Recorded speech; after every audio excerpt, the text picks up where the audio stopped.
Hello દોસ્તો, આપણે special police ભરતી માટે જીસીઆરટી સિરીઝ ચાલુ છે. એમાં આપણે ધોરણ 7ના વિજ્ઞાનના ક્રમશ પાઠવાજ મોસ્ટ એમપી પ્રશ્નો જોઈએ છીએ. એમાં આપણે પહેલા પાઠના મોસ્ટ એમપી પ્રશ્નો જોઈ નાખ્યા છે. તે પ્રશ્નો તમે ના જોયે તો જોઈ નાખજો, તે તમને પ્લેલિસ્ટમાં મળી જશે. અને અત્યારે આપણે વિજ્ઞાનના બીજા પાઠના મોસ્ટ એમપી પ્રશ્નો 33 પ્રશ્નો જોઈશું. દોસ્તો, પાઠનું નામ છે પ્રાણીઓમાં પોષણ. દોસ્તો, પ્રાણીઓમાં પોષણના મોસ્ટ એમપી 33 પ્રશ્નો છે. આ પ્રશ્નો આપણે જોઈ નાખી એટલે આપણે વિજ્ઞાનનો બીજો પાઠ પૂરો. અને લાસ્ટમાં તમને આ પાઠના પ્રશ્નોમાંથી એક વિધાનવાળો સ્ટાર પ્રશ્ન પણ આપવામાં આવશે, તો લાસ્ટ સુધી બન્યા રહેજો. તો ચાલો દોસ્તો, શરૂ કરીએ આજના પ્રશ્નો. અને હા દોસ્તો, હજુ સુધી જો તમે અમારા ચેનલ સાથે જોડાના નથી તો જોડાઈ જજો, કેમ કે દોસ્તો આપણે વારાફરતી બધા જ પાઠ્યપુસ્તકના મોસ્ટ એમપી પ્રશ્નો જોવાના છીએ. તો અમારી ચેનલને સબસ્ક્રાઇબ જરૂર કરજો. તો ચાલો દોસ્તો, શરૂ કરીએ આજના ધોરણ 7ના વિજ્ઞાનના બીજા પાઠના મોસ્ટ એમપી 33 પ્રશ્નો. પ્રશ્ન 1. તળાવના પાણીમાં જોવા મળતું સૂક્ષ્મજીવ કોણ છે? તો દોસ્તો આન્સર આવશે ઓપ્શન સી, અમીબા. તળાવના પાણીમાં જોવા મળતું સૂક્ષ્મજીવ અમીબા હોય છે, એટલે કે તે અમીબા હોય છે. પ્રશ્ન 2. જટિલ ઘટકોનું સરળ સ્વરૂપમાં રૂપાંતરની પ્રક્રિયાને શું કહે છે? તો દોસ્તો આન્સર આવશે ઓપ્શન બી, પાચન. જટિલ ઘટકોના સરળ સ્વરૂપમાં રૂપાંતરની પ્રક્રિયાને પાચન કહેવામાં આવે છે. પ્રશ્ન 3. મુખ-ગુહાના પાછળના તળિયે જોડાયેલ માસલ અંગ કોણ છે? તો દોસ્તો આન્સર આવશે ઓપ્શન બી, જીભ. મુખ-ગુહાના પાછળના તળિયે જોડાયેલ માસલ અંગ જીભ છે. પ્રશ્ન 4. કોણ કાર્બોદિત, પ્રોટીન, ચરબી પર કાર્ય કરી તેને સરળ સ્વરૂપમાં રૂપાંતરિત કરે છે? તો દોસ્તો આન્સર આવશે ઓપ્શન એ, સાદુ રસ. દોસ્તો, સાદુ રસ કાર્બોદિત, પ્રોટીન, ચરબી પર કાર્ય કરી તેને સરળ સ્વરૂપમાં રૂપાંતરિત કરે છે. પ્રશ્ન 5. શૈશવ કાળ દરમિયાન વિકાસ પામતા દાંતને કયા દાંત કહેવાય છે? તો દોસ્તો આન્સર આવશે ઓપ્શન એ, દુધિયા દાંત. શૈશવ કાળ દરમિયાન વિકાસ પામતા દાંતને દુધિયા દાંત કહેવાય છે. પ્રશ્ન 6. પ્રોટીનનું પાચન થઈને કેમાં ફેરવાય છે? તો દોસ્તો આન્સર આવશે ઓપ્શન ડી, એમિનો એસિડમાં. પ્રોટીનનું પાચન થઈને એમિનો એસિડમાં ફેરવાય છે. પ્રશ્ન 7. આપણા શરીરની સૌથી મોટી ગ્રંથિ કઈ છે? તો દોસ્તો આન્સર આવશે ઓપ્શન ડી, યકૃત. આપણા શરીરની સૌથી મોટી ગ્રંથિ યકૃત છે. પ્રશ્ન 8. યકૃતમાંથી કયો રસ સ્ત્રાવ થાય છે? પ્રશ્ન છે, યકૃતમાંથી કયો રસ સ્ત્રાવ થાય છે? તો દોસ્તો આન્સર આવશે ઓપ્શન ડી, આંત્રરસ. યકૃતમાંથી આંત્રરસ સ્ત્રાવ થાય છે. પ્રશ્ન 9. નાના આંતરડામાંથી સ્ત્રાવ થતા રસને શું કહેવાય છે? તો દોસ્તો આન્સર આવશે ઓપ્શન બી, આંત્રરસ. નાના આંતરડામાંથી સ્ત્રાવ થતા રસને આંત્રરસ કહેવાય છે. પ્રશ્ન 10.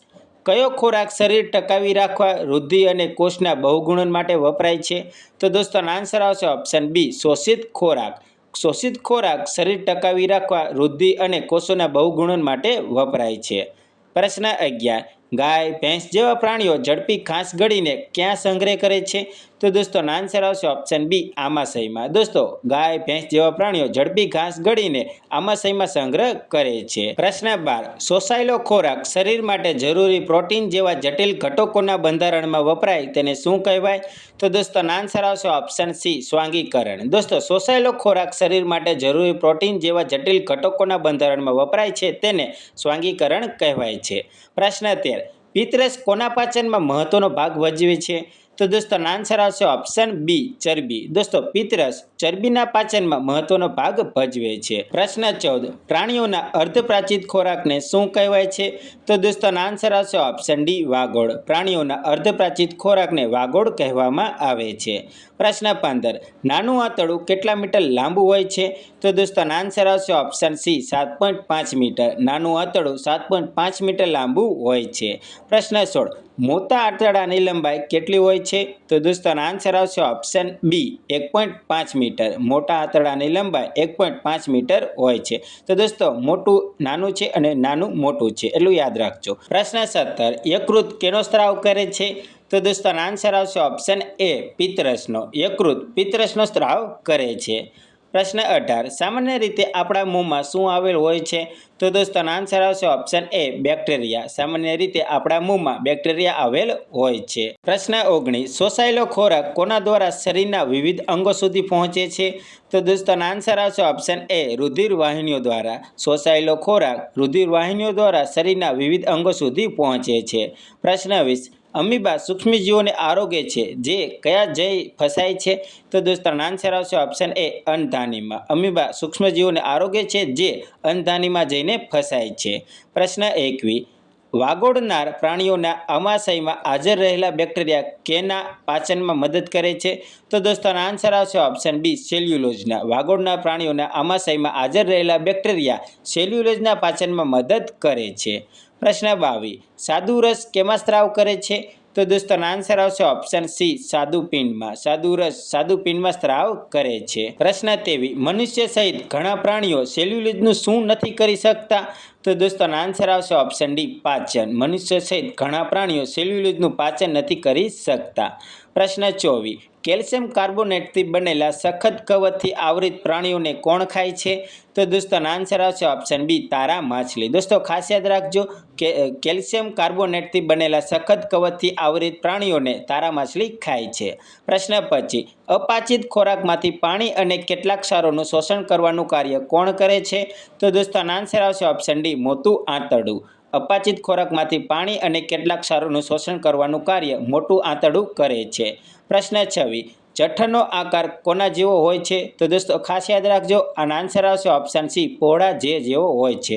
જઠરનો આકાર પહોળા જે જેવો હોય છે. પ્રશ્ન 27. લાળ ગ્રંથિઓ યકૃત, સ્વાદુપિંડ, જઠરની દિવાલ અને નાના આંતરડાની દિવાલ કોનો સ્ત્રાવ કરે છે?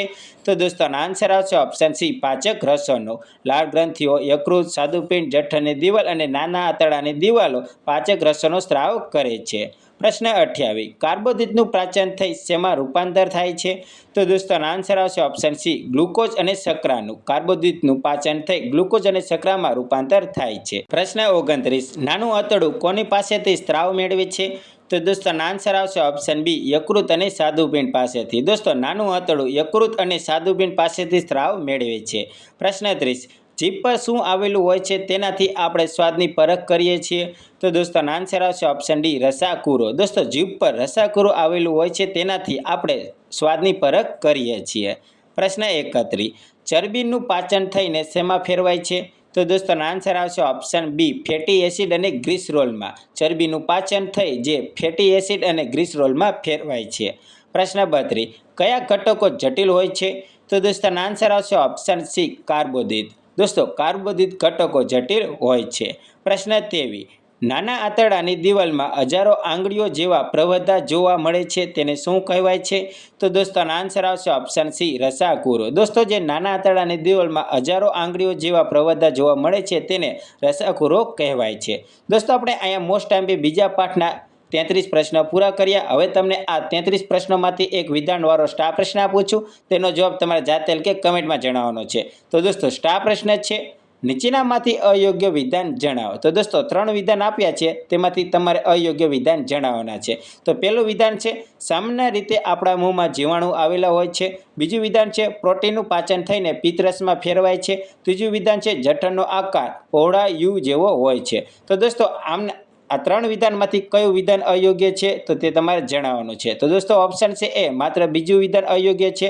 ઓપ્શન બી પહેલું અને ત્રીજું વિધાન અયોગ્ય છે. ઓપ્શન સી આપેલ તમામ વિધાન યોગ્ય છે. ઓપ્શન ડી આપેલ તમામ વિધાન અયોગ્ય છે. દોસ્તો આનો જવાબ તમારે કમેન્ટમાં જણાવવાનો છે. અને દોસ્તો જે આપણે પહેલા પાઠના પ્રશ્નો જોયા તેમાં તમને સ્ટાર પ્રશ્ન આપ્યો હતો પહેલા પાઠના પ્રશ્નોમાંથી, તેનો અત્યારે આપણે જવાબ જોઈએ છીએ. તો તે સ્ટાર પ્રશ્ન છે નીચેનામાંથી ખોટું વિધાન જણાવો. દોસ્તો આપણે આ કાલના કે પહેલા પાઠના પ્રશ્નોમાંથી તમને સ્ટાર પ્રશ્ન આપ્યો હતો તેનો અત્યારે આપણે જવાબ જોઈએ છે. તો તેનો જવાબ આવે છે ઓપ્શન સી અમરવેલ વનસ્પતિ મૃતબજીવી છે. એટલે કે દોસ્તો આ વિધાન આપણું ખોટું છે. આ વિધાન આવી રીતે સાચું થાય છે કે અમરવેલ વનસ્પતિ પરોપજીવી છે ના કે મૃતબજીવી. અને દોસ્તો બીજા વિધાન તો સાચા છે. વનસ્પતિમાં ખોરાક બનાવવાનું કારખાનો પર્ણો છે. વનસ્પતિ ફૂગને શું પૂરું પાડે તો પોષક તત્વો, અને ફૂગ વનસ્પતિને શું આપે તો પાણી અને પોષક તત્વો. દોસ્તો આ રીતે આ બધા વિધાન સાચા થાય છે. અને દોસ્તો આજના સ્ટાર પ્રશ્ન જવાબ તમારે જાતે કે કમેન્ટમાં જણાવવાનો છે. અને દોસ્તો આવા જ મહત્વના પ્રશ્નો મેળવવા માટે અમારી ચેનલ સાથે જોડાઈ રહેજો. એટલે કે અમારી ચેનલ સબસ્ક્રાઈબ કરી નાખજો. ચાલો દોસ્તો મળીએ બીજા વિડીયોમાં. જય હિન્દ, જય ભારત.